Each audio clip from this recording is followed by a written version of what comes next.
On va de nouveau rendre grâce avant de continuer avec la parole. On va remercier le Seigneur pour sa présence au milieu de nous. Seigneur Père éternel, je veux te remercier, Dieu Tout-Puissant, parce que je crois que ce matin, Seigneur, tu vas parler à nos cœurs. Tu vas parler à nos vies, Seigneur, et nous voulons être disposés, Père, à recevoir plus de toi ce matin, Seigneur. Te prions vraiment que nos cœurs, Seigneur, s'ouvrent à ta parole et que le message qui soit prêché aujourd'hui ne soit pas le message d'un homme, mais bien ton message, Seigneur. Et que ton Esprit Saint intervienne dans notre vie, Seigneur, transforme notre être, brise absolument tout plan de l'ennemi, Seigneur. Et qu'aujourd'hui, dans le nom précieux de Jésus, nous puissions passer un temps béni au travers de ta parole. Seigneur, nous croyons aujourd'hui que tu as des choses à nous enseigner, à nous dire, Seigneur, parce que tu vas changer notre vie, notre avenir et celle de notre famille, Seigneur. Vraiment, nous te rendons grâce pour tout ce que tu fais. C'est dans le nom de Jésus que nous avons prié. Amen. Et Amen. Ok, alors le titre du message de ce matin, c'est « Une armée ». Une armée. Alors, il y a une armée qui existe et qui est toute particulière parce que ce matin, c'est un jour spécial. Est-ce que vous êtes au courant que c'est un jour spécial ce matin? Parce que ce matin, c'est la fête des mères. Waouh! Et des futures mamans aussi. Alléluia! Mais c'est important.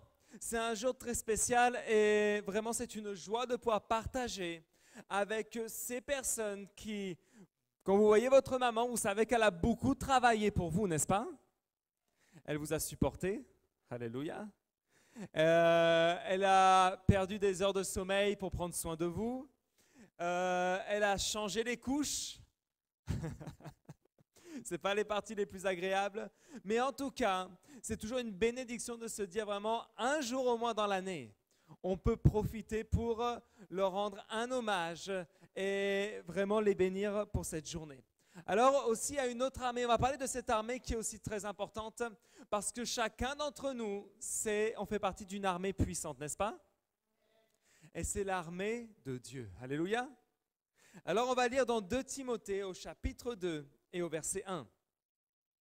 2 Timothée, chapitre 2 et au verset 1, où il est dit « Toi donc, mon enfant, fortifie-toi dans la grâce qui est en Jésus-Christ.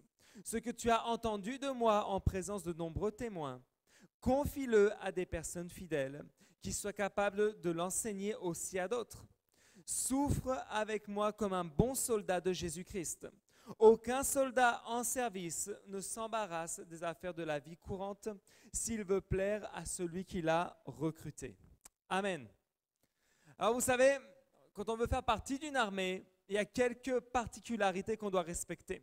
Faire partie d'une armée, c'est quoi? Faire partie d'une armée, d'abord, c'est savoir entrer dans une équipe. Amen. Parce que l'armée, tu n'es pas tout seul. Dans l'armée, tu ne peux pas prendre des décisions qui vont affecter les autres, mais en croyant que tu es tout seul. L'armée, c'est faire partie d'une équipe et c'est mener un seul et même combat dans un seul et même but, n'est-ce pas? Amen. Alors la question ce matin, c'est aussi de savoir quel est le combat que tu mènes et dans quel but. Parce que si tu fais partie de l'armée du roi des rois, on doit travailler dans un seul et même but. On est tous dans le même bateau. Et ça, c'est quelque chose d'important. Pourquoi? Parce que si on se rend compte de ça, on va aussi se rendre compte que nos décisions affectent toute l'équipe. Et oui, tu n'es pas tout seul. Et regardez que lorsque tu fais partie d'une famille, lorsque tu es chez toi, les décisions que tu prends vont affecter absolument tout le foyer, n'est-ce pas? Parce que si demain, le papa décide de s'acheter une nouvelle voiture alors qu'il n'y a pas les moyens, ça risque d'affecter toute la famille. Parce qu'il faut payer tout le reste. Et si la maman décide d'aller un petit peu trop au shopping, bon, si c'est la fête des mères, on lui pardonnera.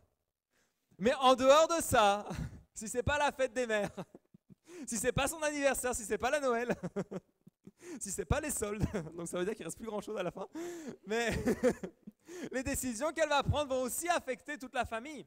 Et il y a des décisions dans la vie qui sont, on va dire, plus importantes que d'autres. Il y a des décisions qui vont affecter les choses pour le bien, mais il y a des décisions qui vont affecter les choses aussi pour le mal. Une des décisions qui vont affecter ta vie pour le bien, c'est prendre une vraie décision avec Christ. Amen. Regardez que parfois on se dit, ah mais si je suis le seul de ma maison à prendre cette décision, ça ne va pas changer les choses. C'est faux. Ta décision va commencer à affecter toute l'équipe.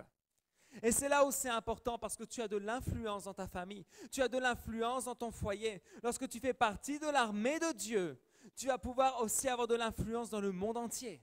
Parce que ta vie va être un exemple pour beaucoup. Ta vie va être le sujet de joie pour beaucoup également. Lorsque tu vois que peut-être tu démarres tout en bas de l'échelle et que les choses commencent à s'améliorer, c'est un sujet de joie, n'est-ce pas? Les gens vont commencer à se poser la question, mais qu'est-ce qui se passe chez toi? J'ai pris une décision et cette décision a affecté tous les domaines de ma vie. Waouh! Alors c'est très important. Apprendre à prendre les bonnes décisions.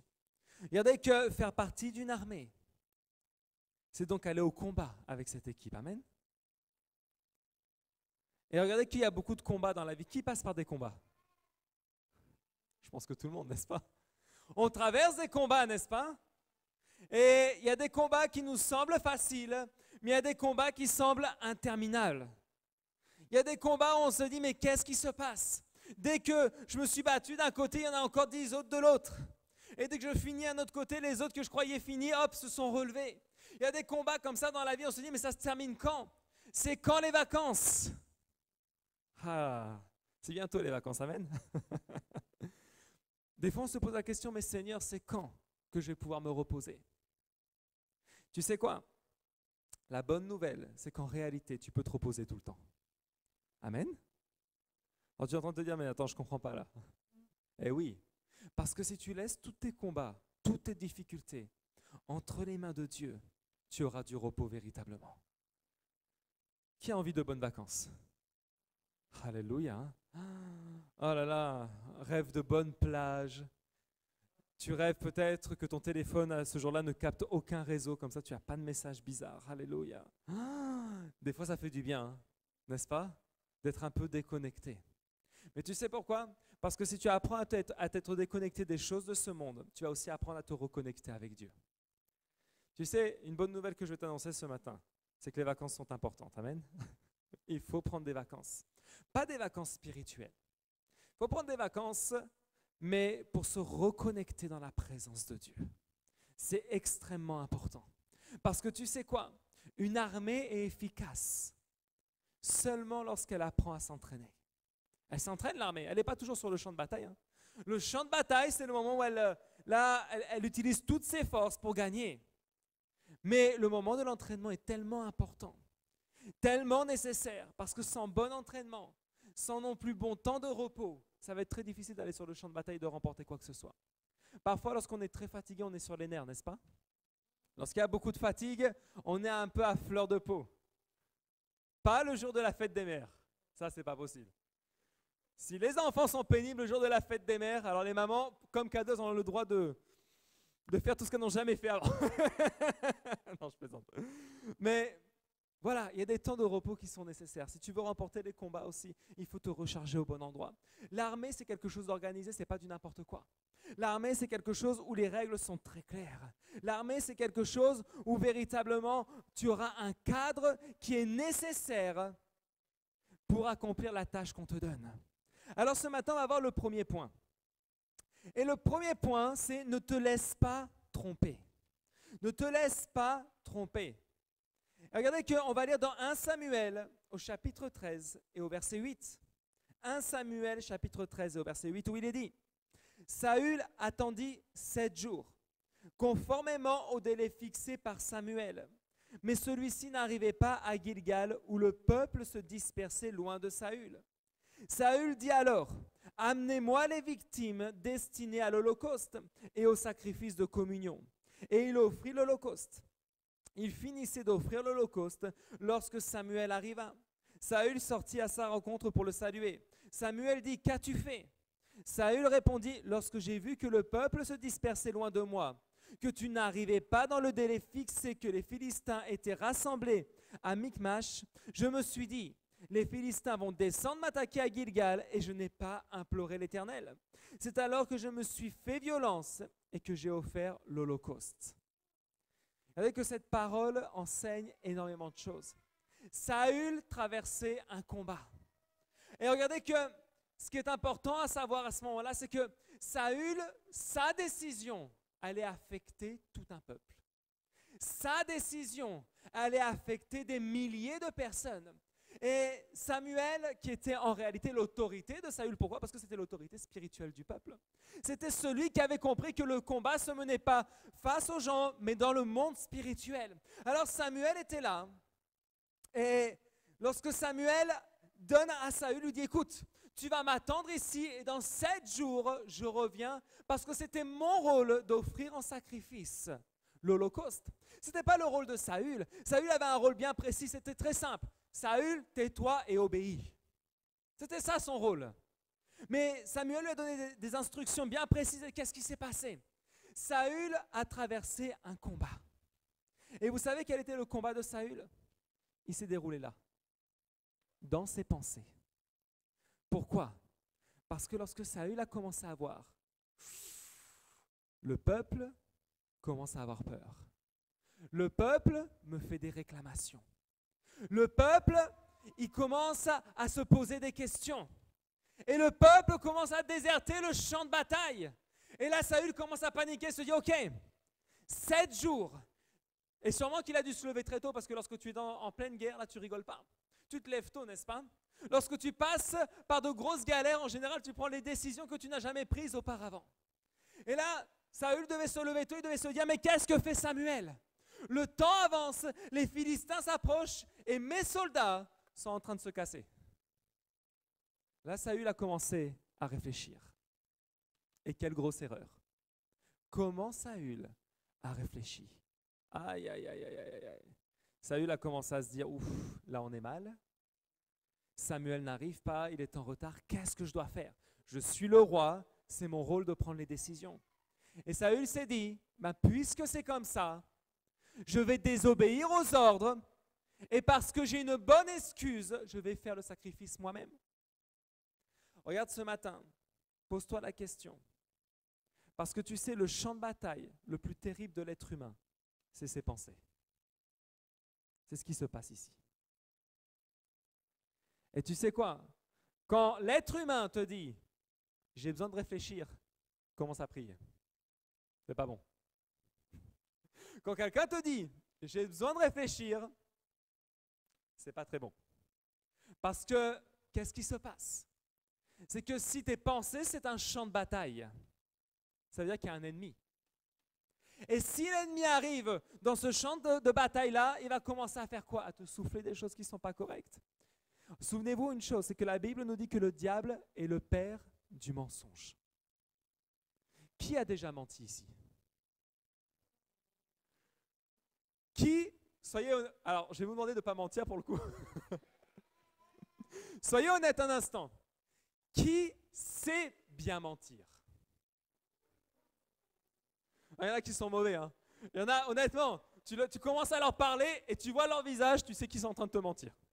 Et tu sais qu'ils sont en train de te raconter n'importe quoi. Et quand tu vois la personne, tu sais, non mais, c'est comme le coup de l'élève qui arrive à l'école, mais où est ton devoir? Non, mon chien l'a mangé. Oui, écoute, hein. On la connaît tous, celle-là. Il y en a qui ne sont pas bons pour ça, mais il y en a qui c'est des experts pour t'inventer des choses. Ouf. Ils commencent à manipuler la vérité et ils arrivent à t'embobiner dans des trucs qui sont invraisemblables. Alors, il y en a, c'est des experts. Il y en a, franchement, ils font des trucs, waouh. Ils arrivent à inventer des choses qui te surprennent. Alors imaginez, maintenant que le père du mensonge, celui qui a inventé le mensonge, arrive dans tes pensées. Si tu crois que tu sais bien mentir, lui, il est encore plus fort.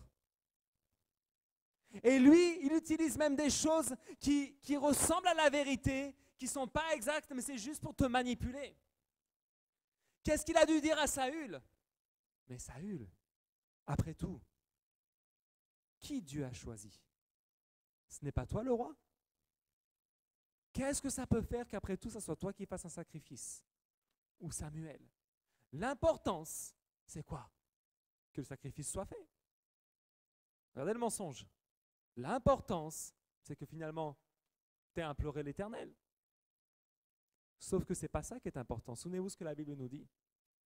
Ça ne sert à rien tout ça, si tu n'as pas fait les choses correctement. Dieu ne demande pas de faire les choses pour les faire, sinon ça s'appelle une religion et ça n'a aucun intérêt. Dieu nous demande de faire les choses parce que nous sommes convaincus qu'il faut les faire. Parce que nous avons obéi à sa parole. Nous avons obéi à ses directives. Saül n'a pas obéi. Saül a voulu en faire qu'à sa tête. Et à cause de ça, l'Éternel lui a tourné le dos. À cause de ça, le Seigneur lui a dit, ok, tu ne peux plus être le roi. Parce que si tu fais des choses comme ça, parce que Saül ne s'est pas arrêté là. Il a eu une autre opportunité, mais il a décidé encore une fois de mener ce combat dans ses pensées et de désobéir. Vous savez ce qui s'est passé, c'est que Saül, à un moment donné, sur un autre champ de bataille, Dieu lui dit, tu vas tuer ce peuple, le détruire complètement et tu ne vas rien garder. Mais qu'est-ce qui s'est passé? Le peuple lui a dit, ah, mais elle est belle cette vache. On peut quand même garder ce qui est sympa. On peut garder quand même quelques bijoux qui sont sympas. On peut garder les choses qui valent le coup d'être regardées. Et histoire de te soulager la conscience, on va prendre le top du top pour faire des sacrifices au Seigneur. Et Saül s'est dit quoi? Bon, l'important, c'est qu'on fasse un sacrifice au Seigneur. C'est ce qu'il demande. Alors on va le faire. Quand Samuel a su ça, Samuel s'est approché de Saül et lui a dit, Dieu t'a rejeté. Mais pourquoi? Parce que tu n'as pas obéi. Parce que tu fais les choses à ta manière. Saül a encore perdu le combat dans ses pensées. C'est pour ça que je dis une chose, quand quelqu'un te dit « je vais réfléchir », commence à prier. Parce que ça veut dire qu'il y a un combat qui est en train d'être mené dans ses pensées. Et c'est seulement par ta prière que le combat peut être remporté. Le « je vais réfléchir », c'est un signal d'alarme en disant « Seigneur, envoie des anges pour qu'ils viennent lui souffler dans ses pensées les bonnes choses qu'il doit entendre. » Parce que les pensées, c'est hyper trompeur. Combien de fois on se fait des films de dingue? Soyons honnêtes. Quand un chef t'a mal parlé et tu commences à t'imaginer les trucs les pires dans ta tête. Quand quelqu'un a réagi de manière un peu froide avec toi. Oh, ça y est, il me déteste. Oh, ça y est, mais qu'est-ce que je lui ai fait? Sauf que tu ne sais pas ce que cette personne traverse. Ça se trouve, elle a vécu une mauvaise journée, que du coup, elle était froide avec tout le monde. Mais tu commences à te faire des films. Et regardez que dans 100% des cas, honnêtement, ce genre de films ne sont jamais positifs. À aucun moment, tu vas te dire oh, « Non, mais cette personne, en fait, elle passe par un mauvais problème, je vais l'aider. » À aucun moment, ça va être comme ça. Tes pensées, ce sera toujours tout le contraire. Cette personne me déteste. Cette personne ne m'a pas dit bonjour parce qu'elle ne m'aime pas, parce qu'elle me juge. Aïe. Combien de fois même, peut-être tu viens à l'église et tu te dis « Le prédicateur fait exprès de prêcher pour moi. » Ouh, ce message-là, il l'a préparé exprès parce qu'il sait ce que je traverse. Il a prévu tout le truc et c'est limite qu'il manque juste mon prénom pour qu'il m'atteigne. Ça, c'est le combat qui se passe dans tes pensées. Parce que je vais te dire un truc, tu n'es pas le centre du monde. Alléluia. Toute la vie du prédicateur ne tourne pas autour de toi. Mais combien de fois on se dit, mais qui est-ce qui lui a raconté les choses? Qui lui a filé mon histoire là? Qui a craché le morceau? Personne. Personne. Mais quand tu commences à parler avec l'ennemi, ça fait mal. Ça fait des dégâts terribles. Parce que Satan est le père du mensonge. Ne parle même pas avec lui. On ne peut pas parler avec un menteur. T'es pas au courant? Qui a déjà fait un business avec un menteur? Ça s'est mal passé, hein? Bah oui, ça s'est mal passé. Tu fais un business avec un menteur, tu te fais rouler, forcément il a menti. Mais il a tellement bien menti, c'est que tu ne savais pas qu'il était menteur avant de le découvrir. C'est comme ça souvent. Mais combien de fois on fait des choses comme ça? On fait des business avec des menteurs, on discute avec le menteur, on discute avec Satan et on s'étonne du résultat final. Le résultat final est simplement la conséquence d'un mensonge de plus. Quand tu fais partie de l'armée de Dieu, discute avec le bon chef. Amen. Parle avec Dieu. Parle avec Dieu. Réclame qu'il te réponde et qu'il enlève surtout toute pensée négative. Toute pensée négative, c'est nécessaire. Saül, lui, a perdu absolument toute chose. Pourquoi? Parce qu'il s'est laissé remplir. Pourquoi il a tellement détesté David? Vous savez quoi? Lorsque tu lis la Bible, il se trouve que David faisait partie de l'entourage à la fin de Saül et que c'était lui qui lui jouait un peu de musique lorsqu'un esprit mauvais venait le tourmenter. Et à un moment donné, Saül envoie David au champ de bataille. David revient victorieux. Mais qu'est-ce qui s'est produit? Le peuple commence à chanter un chant. David a vaincu ses 10 000 et Saül a vaincu ses 1000. Et qu'est-ce qu'a dit Saül? Pourquoi moi 1000 et lui 10 000? Parce que c'est moi le roi. Ça devrait être moi 10 000 et lui 1000. Il a commencé à le détester. À se dire, ah, ce David, il manipule les gens.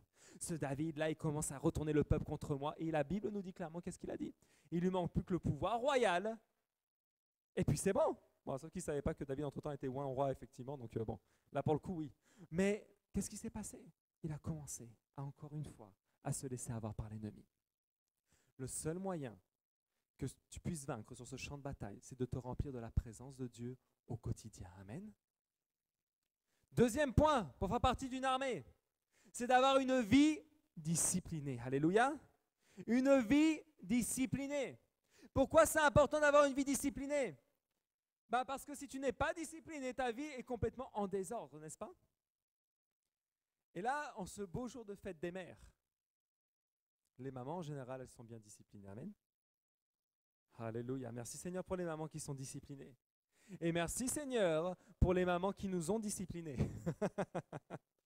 C'est extrêmement important. Regardez que dans un foyer, dans une famille, c'est normal d'avoir de la discipline. C'est normal. On ne peut pas avoir une vie dans le désordre. On ne peut pas avoir une vie qui soit n'importe comment. Quand tu fais partie de l'armée de Dieu, c'est la même chose. Ta relation avec Dieu ne peut pas être du n'importe comment. Parce que combien de fois, vous savez, en tant qu'être humain, on aime tout avoir, n'est-ce pas? Qui aime tout avoir? On aime tout avoir. Moi, je sais pas, moi j'aime bien tout avoir. Hein? On aime tout avoir. Quand tu achètes quelque chose, tu aimes. Imagine demain tu achètes une télé et puis d'un seul coup tu dis bah tiens avec ta télé vient le meuble télé, vient le fauteuil, le salon, tout le truc. Ah ça serait cool. Hein? Ah, ça c'est bien, j'aime quand c'est comme ça. Avec Dieu on agit de la même manière. Avec Dieu on veut quoi? On veut que Dieu nous donne toutes les bénédictions sans faire d'effort. Ah Seigneur, qu'est-ce que j'aime être béni. Je pense que même si je sais qu'il n'y a pas de paresseux ici, mais si demain je te dis, OK, ne va plus du tout au travail. Et tous les mois, je te garantis un chèque de 10 000 € sur ton compte. Est-ce que tu vas aller travailler? Ah, à quoi bon? Le chèque arrive, n'est-ce pas? On aimerait tous comme ça. Non, je fais rien, ça tombe tout seul. Ça vient tout seul. Ça ne marche pas comme ça. Dieu a créé une loi qui est magnifique. Cette loi, elle est très simple. Ce que je sème, je le récolte. Amen. Et comme Dieu est généreux, il nous fait récolter en plus au centuple. Alléluia. Eh oui, parce que quand tu plantes un arbre, si tu plantes un pommier, grâce à Dieu, le pommier ne te donne pas une seule pomme. Il t'en donne plusieurs, n'est-ce pas? Ça, c'est la bénédiction de Dieu. Lorsque tu plantes une chose, tu récoltes le centuple. Mais il faut planter des choses. Et c'est là où c'est important. Une vie disciplinée, si tu veux vivre dans la victoire, tu as besoin d'une vie de discipline avec Dieu et avec tous ceux qui t'entourent. Alléluia. Et une vie disciplinée, c'est quoi?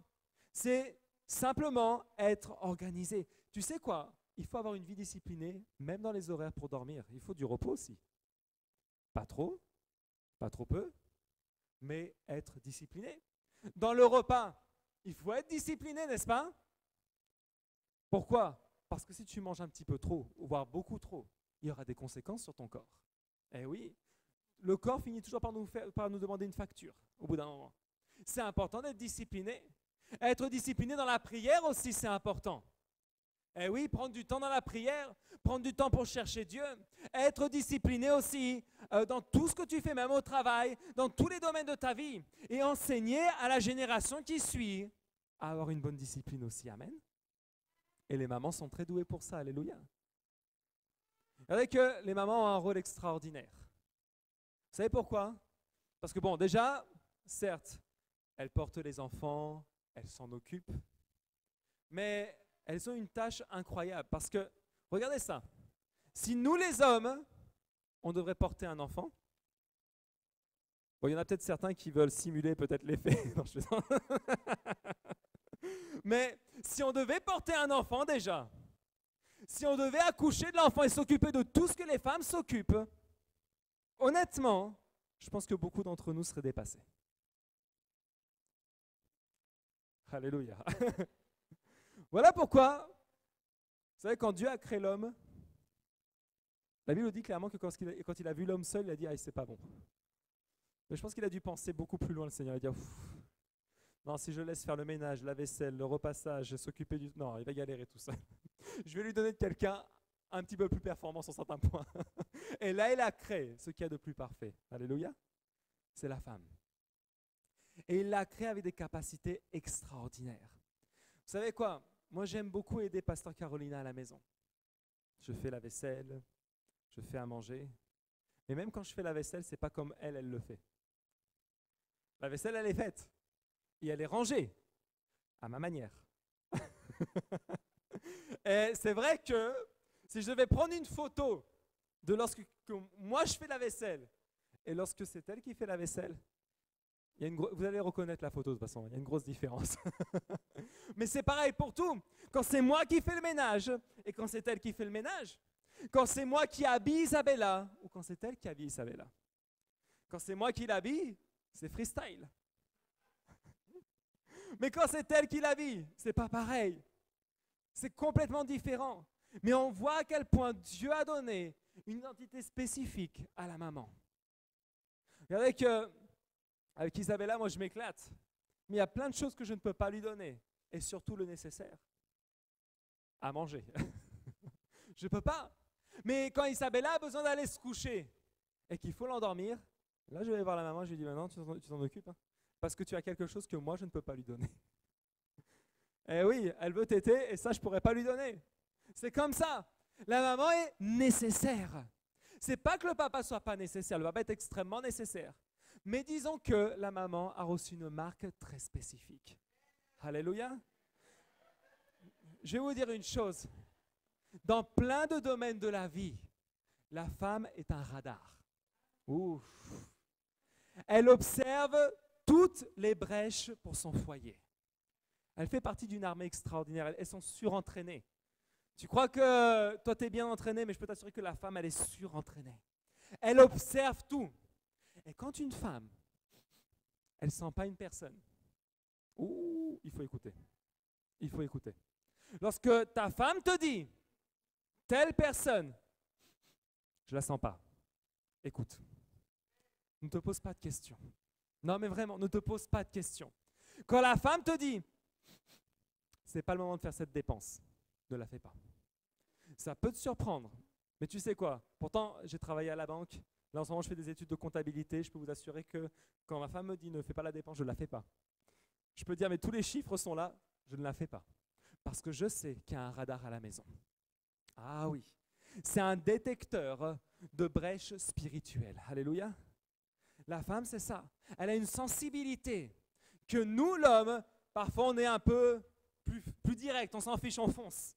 On voit l'opportunité, on y va. On voit une porte qui est ouverte, on y va. Mais la femme, elle réfléchit un peu plus. Elle analyse la situation. C'est incroyable. Et vraiment, c'est pour ça que un seul jour pour les mamans, c'est rien du tout en réalité. Mais au moins qu'aujourd'hui, on puisse les honorer. Amen. Parce que ça, elles font partie d'une armée incroyable. C'est elles qui élèvent une génération en Christ. Alléluia. Et tu sais quoi, je vais te dire une chose. La femme à la maison, elle a une autorité qui est puissante. Tu sais comment? Parce que quand la femme, elle dit, dimanche matin, tu vas te lever, on va aller à l'église, obéis. Amen, oui. Pourquoi? Parce que la femme est ce radar spirituel. La Bible nous parle en Proverbe 31 de la femme vertueuse, n'est-ce pas? Mais c'est une réalité. Lorsque la femme est décrite, c'est tout ce qu'elles sont en réalité. Quand Dieu l'a créée, il l'a créée parfaitement et parfaite pour l'homme. Amen. C'est pour ça que d'ailleurs, la Bible dit bien qu'après ils ont formé qu'une seule chair et Adam il a dû être très content d'avoir sa Ève. Alléluia. Troisième point, fidélité envers les autres soldats. Et là, c'est un point qui est extrêmement important. Et je vais lire dans 1 Chronique, chapitre 12, au verset 34, où il est dit « De Zabulon, c'est d'une tribu d'Israël, 50 000 hommes aptes au service, capables de manier toutes les armes de guerre au combat et prêts à s'engager d'un cœur sans partage. » Et ça, c'est quelque chose qui est important. Pourquoi? Parce que dans une armée, tu ne peux pas avoir un cœur partagé.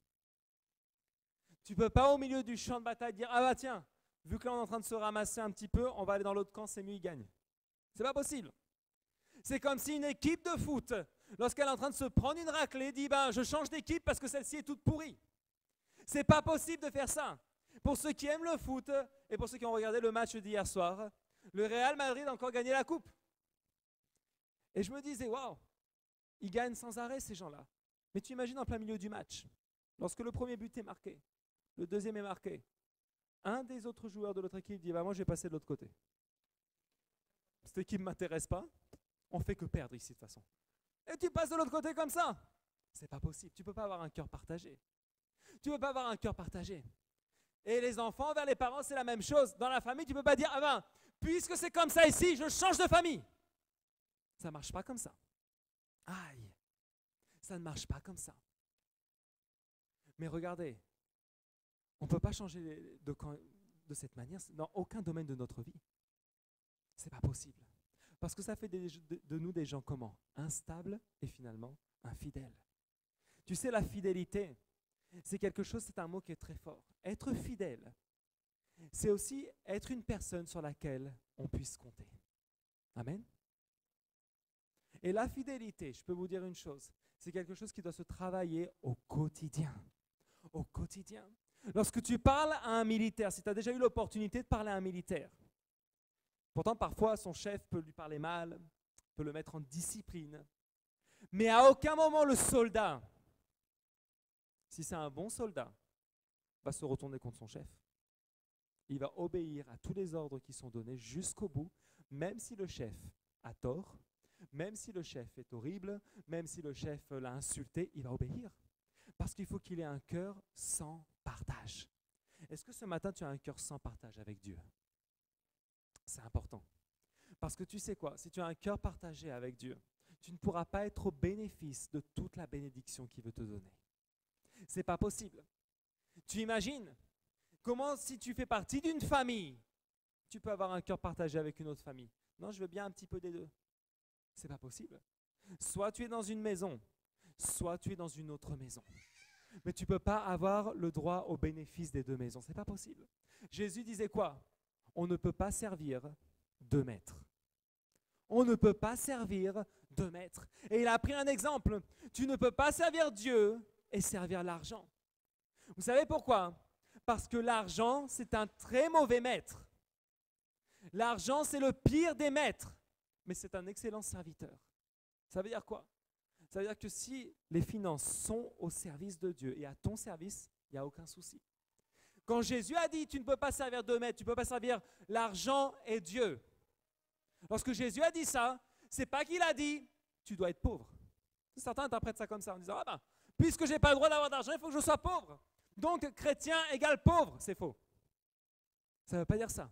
Ce que Jésus a voulu dire en disant cela, c'est que les personnes qui sacrifient leur temps, qui sacrifient leur famille, qui sacrifient leur santé pour un travail et avoir un petit peu plus d'argent, ces gens-là se sont trompés de maître. Parce que lorsque tu dépenses et gaspilles tout ce que tu as pour avoir de l'argent, ça veut dire que ton maître, c'est l'argent. Et tu sais, je vais te dire un truc, c'est que le pire, souvent les gens dépensent leur santé, détruisent leur famille, détruisent leur vie complète pour 1 500 € par mois. La plupart. Ou même 2 000, ou même 3 000, peu importe. Mais si tu réfléchis bien, est-ce que ça vaut le coup de détruire tout ce que Dieu veut te donner juste pour ça? Alors que si tu sers Dieu, si tu lui es fidèle, et bien sûr si tu travailles, amen, je n'ai pas dit qu'il fallait être feignant, mais si tu as une vie d'équilibre, tout sera béni. Tout sera béni. Alléluia.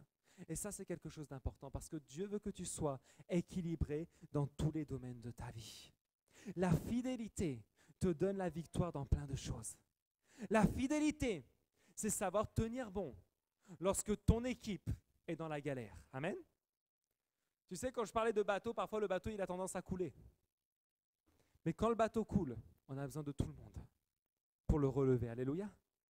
C'est à ce moment-là que l'équipe est nécessaire. C'est à ce moment-là, tu sais, même une équipe de foot, si je reprends l'exemple, même si tu as perdu le match, même si tu t'es fait éclater par l'équipe adverse, au moins l'équipe est là et elle reste unie. Qu'est-ce que c'est agréable dans les moments de galère d'avoir juste une parole de réconfort. Je ne sais pas vous, hein, mais ça fait du bien. Tu sais, même quand tu traverses les pires situations et que quelqu'un arrive vers toi et te dit, tu sais quoi, t'inquiète pas, ça va aller. Juste ces quelques mots, c'est comme un soulagement. Quand Dieu te dit, t'inquiète pas, ça va aller. Je suis avec toi. Je marche avec toi. Parce que tu sais, parfois on voit Dieu et on se dit, ah Seigneur, mais tu ne comprends pas ce que je vis. Tu ne sais pas ce que je traverse. Mais tu sais quoi, Dieu est le meilleur chef de l'armée. Parce que lorsque tu pleures, il pleure avec toi en réalité. Parfois on croit que le cœur de Dieu, c'est juste celui qui te regarde d'en haut et qui dit, aïe, c'est dommage pour toi. Ça s'est mal passé. Aïe, tu galères un peu. Mais en vérité, Dieu ne te regarde pas d'en haut. Dieu te regarde à côté. Dieu marche à côté. Dieu traverse les épreuves à côté de toi. Lorsque tu es triste, le cœur de Dieu est triste aussi. Pour les mamans, lorsqu'on voit son enfant pleurer, comment on se sent? La première fois que l'enfant tombe par terre et se fait mal. Ah, ça fait mal au cœur, hein? Quand tu vois peut-être un de tes enfants vivre une déception sentimentale, tu as envie de casser la figure à l'autre. Non, je plaisante. Mais on souffre avec l'enfant, n'est-ce pas? Et quelle est la réaction? On va le voir, on le console. On le console. Mais regardez, même si tu as vécu la scène avec ton enfant, tu n'as pas pu empêcher que ça se produise. Pourquoi? Parce que l'enfant a aussi pris des décisions. Tu sais, c'est comme quand l'enfant, tu lui dis, ne cours pas ici, c'est dangereux. Et que l'enfant ne t'écoute pas. Pouf, il tombe par terre. Bien sûr, ça fait mal au cœur, mais tu avais prévenu. Ce n'est pas ta faute. Bien sûr, tu pleures, mais les conséquences sont bien réelles. Quand la maman, c'est pareil. Tu sais, il y a un truc qui marche bien avec les mamans, c'est qu'elles détectent même pour le futur chéri ou la future chérie. Si une maman a une sensibilité spirituelle, si elle marche avec Dieu, je peux vous dire que c'est un radar puissant même pour les enfants.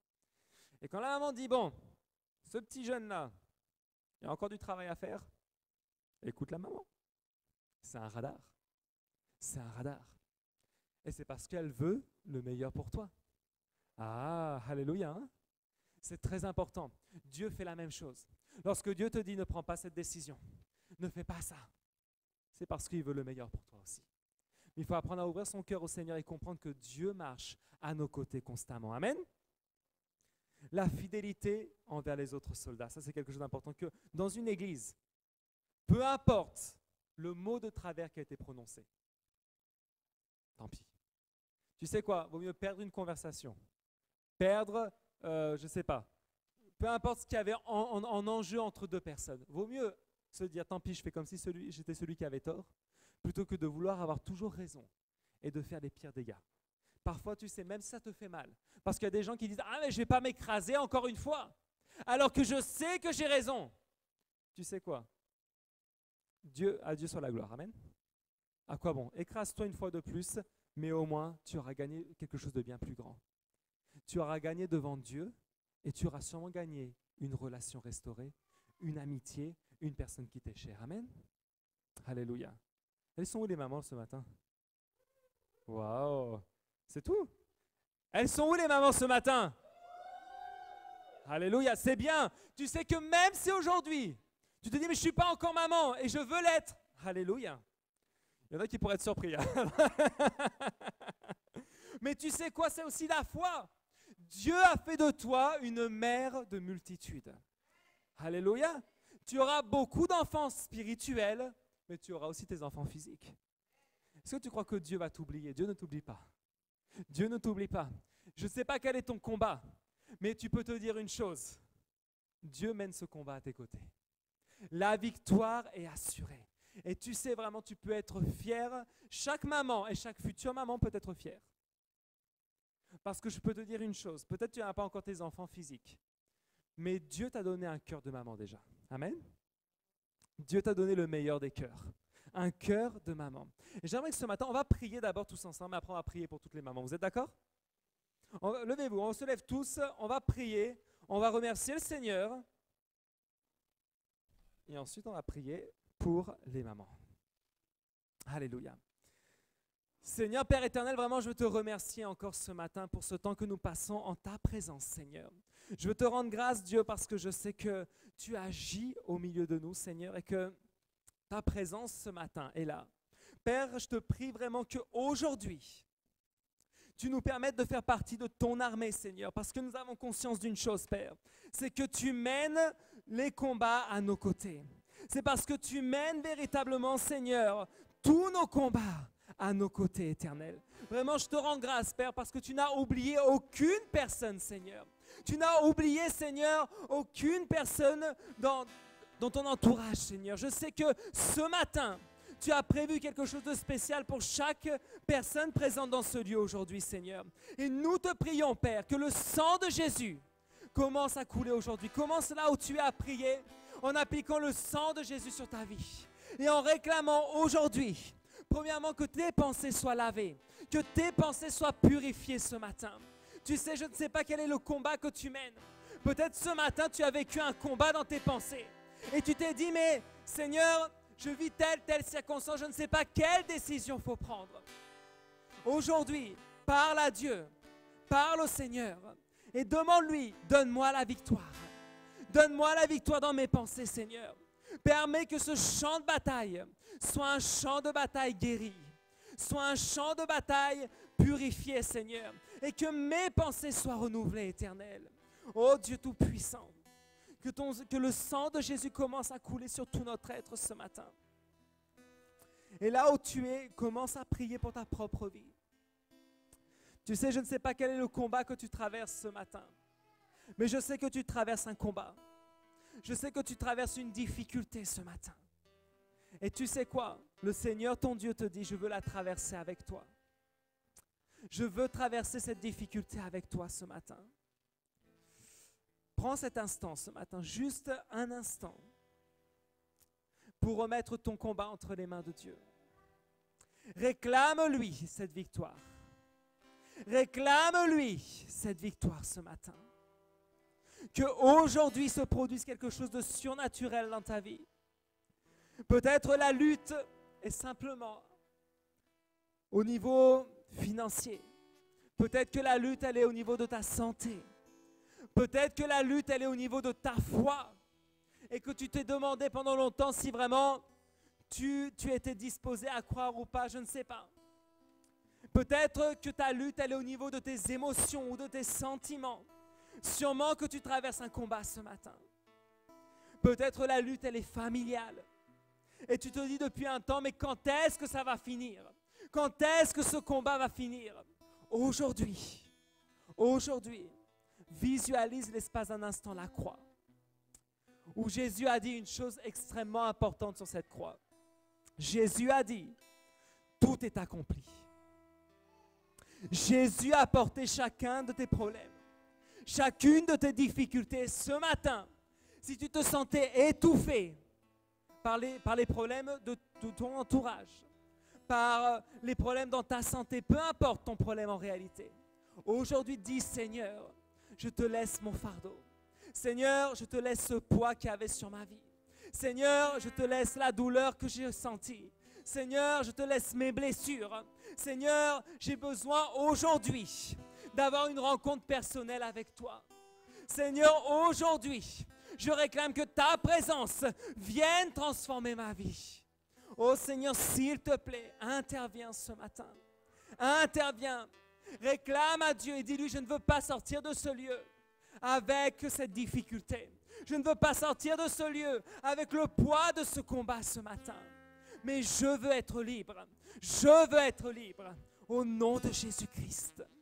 Amen et Amen. Alléluia. On peut applaudir le Seigneur?